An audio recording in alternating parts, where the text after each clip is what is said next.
Mga kwentong pambata ng mga Ingles. Ang unggoy at ang buhaya. Noong unang panahon, sa gitna ng isang masukal na gubat, may isang malaking ilog.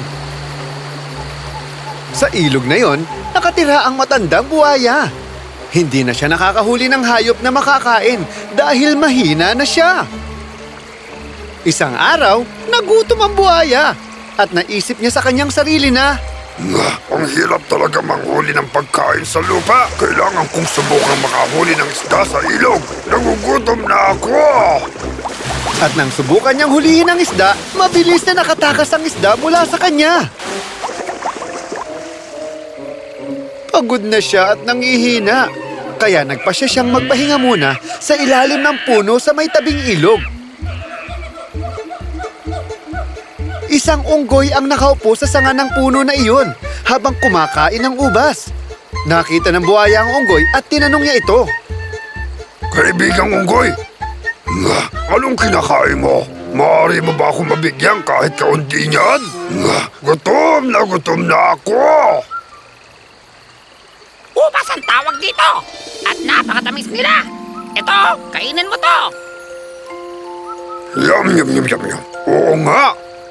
Napakatamis nga ng lasa nila! Wow! Isa kang tagapagligtas! Nagugutom na kasi ako at tinulungan mo ako. Napakabait mo. Habang buhay ako magpapasalamat kung magiging magkaibigan tayo.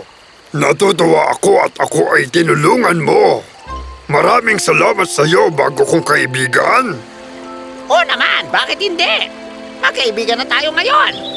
Kung nakakaramdam ka ng gutom, pwede ka namang pumunta dito lagi at ibibigay ko sa'yo ang pinakamasarap na ubas na aking makikita. Simula noon, lagi nang pumupunta ang buhaya sa puno at binibigyan naman siya ng unggoy ng mga ubas. Lagi rin siyang masaya kapag sila'y magkasama. Sa ganitong paraan, naging matalik na magkaibigan sila. Minsan, pumupunta ang buhaya upang makipaglaro sa tabi ng puno at minsan, umuupo ang unggoy sa likod ng buhaya upang makapaglibot sila sa ilog. Kaibigang unggoy, may sasabihin sana ako sa'yo. Gusto ng aking asawa na humingi ng mga ubas. Makinig ka sa akin, kaibigan. Pakiusap, maaari mo akong bigyan. Iuwi ko nga ang mga yon. Oo naman, kukunin ko rin yun ngayon na. Masayang-masayang kinuha ng unggoy ang mga ubas at ibinigay ito sa buhaya. Pagkatapos, dinala ito ng buhaya sa kanyang asawa na nakatira sa napakalayong kabilang panig pa ng ilog. Mahal ko, tignan mo kung ano itong dala ko para sa iyo. Mga matatamis na ubas. Mahal, bigay ito ng aking kaibigang unggoy. Naku naman, mahal ko. Napakatamis naman ng mga ubas na ito. Pero mahal kong asawa, hanggang kailan ka ba mabubuhay sa ubas? Isipin mo, kapag sobrang tamis ng mga ubas na ito, kinakain ito araw-araw ng unggoy. Gaano kaya siya katamis? Sigurado kung napakasarap niyang kainin. Oo, napakabuti nga niya. Alam mo ba, kinakain niya nga ito at binibigyan niya pa ako. Alam mo ba, sa totoo lang, ang iniisip ko, gaano kaya katamis ang puso niya? At di pa ako nakakakain ulit ng karne sa mahabang panahon. Pwede mo bang kunin ang puso niya? Nang marinig ito ng buhaya, nagsimula siyang mag-isip ng malalim at sinabi sa kanyang asawa na, Paano ko gagawin iyon? Kaibigan ko ang unggoy. Hindi ko magagawang sirain ang tiwala niya. Kapag ibinigay ko sa iyo ang puso niya, mamamatay siya. Pinakain niya ako nang nagutom ako. Tapos gusto mong patayin ko siya ngayon? Hindi ko kayang gawin ang pinapagawa mo. Ha? Wala akong pakialam sa mga sinasabi mo! Gusto ko ang puso ng unggoy na iyon! Dali! At kunin mo iyon para sa akin! Kung hindi, magpapakamatay na lang ako! nakikinig sa kanyang asawa, kawawang buhaya, pakiramdam niya, wala siyang magawa. Malungkot man, nagpunta siya sa unggoy para kumbinsihin siya na sumama sa kanilang bahay para sa asawa. Kaibigang unggoy, tuwang-tuwa ang asawa ko sa mga inuwi kong ubas. Kaya iniimbitahan kanya sa aming bahay. Halika, pumunta tayo sa bahay ko. Mananghalian tayo roon. Sige na, sumama ka na sa akin. Ang bait naman niya. Tara na! Pumayag ang unggoy na sumama sa buhaya at umalis na ang magkaibigan. Masaya silang naglakbay. Habang naglalakbay, tinanong ng unggoy ang buhaya. Kaibigan, ano inihandang tanghalian ng asawa mo para sa atin? Kaibigang unggoy, mahilig ka sa saging, hindi ba? Kaya naman, maghahanda siya ng sariwang banana bread at masarap na cookies para lang sa'yo, kaibigang unggoy. Nakakatuwa naman. Parang magkakaroon ng pigi ngayon. Naglalaway na tuloy ako. Nang makita ng buhaya kung gaano kasabik ang kaibigan, kaya naisip niyang dapat malaman ng unggoy ang tunay na balak ng kanyang asawa. Kawawang unggoy. Nangangarap siya ng masarap na piging. Pero hindi niya alam na siya pala ang gustong ihain ng asawa ko para sa tanghalian. Alam ko na ang gagawin ko. Sasabihin ko sa kanya ang totoo.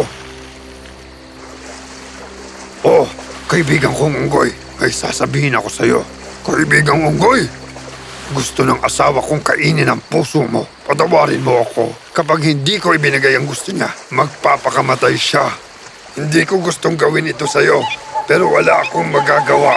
Patawarin mo ako. Nang marinig ang sinabi ng buhaya, nag-isip ng paraan ang unggoy. Buti na lamang at matalino ito. Ganun ba? Oo naman, bakit hindi? Kaibigan buhaya, bakit hindi mo agad sinabi sa akin? Nakakatuwa naman. Tinatago naming mga unggoy ang puso namin sa puno. Kailangan nating bumalik ngayon sa puno para kunin ang puso ko. Halika, bumalik muna tayo. Ay, nako, napaka-ignorante ko talaga. Napalayo patuloy ang biyahe natin pabalik. Tara na, bumalik tayo para kunin ang puso mo. Baka yung puso ko pa ang kainin ng asawa ko kapag dumating tayo ng hindi dala ang puso mo, ha? Lumangoy pabalik ang buhaya sa puno ng unggoy. Pagdating nila sa puno, agad tumalon ang unggoy at umakyat sa taas ng puno. At sinabi sa buhaya, Uto-utong buhaya! Meron bang nabubuhay na wala sa loob ng katawan ng kanilang puso? Tinulungan kita dahil kaibigan kita. Binigyan kita ng maraming pagkain. Tapos, ito ang isusukli mo sa akin? Traitor ka talaga! Traitor ka! Mula ngayon, hindi ka na makakakuha ng ubas at lalong hindi ang puso ko! ginamit ng unggoy ang kanyang talino at talas ng isip para maligtas ang buhay niya. At ang hangal na buhaya naman dahil sa kanyang ginawa nawala ng masarap na pagkain at kaibigan. Mga bata, nagustuhan niyo ba yung kwento? Sino sa inyo makakapagsabi kung anong aral ang napulot dito? Hindi ko alam eh. Ako din, hindi ko alam. Walang problema. Ito ang aral na napulot natin sa kwento. Sa oras ng panganib at problema, hindi dapat tayo matakot. Sa halip, dapat maging matalas ang ating isip tulad ng unggoy. At sa kahit kailan, huwag natin ipagkanalo ang tiwala ng ibang tao sa atin. Kung hindi, baka mawala pa sa atin ang lahat tulad na lamang ng sa buhaya.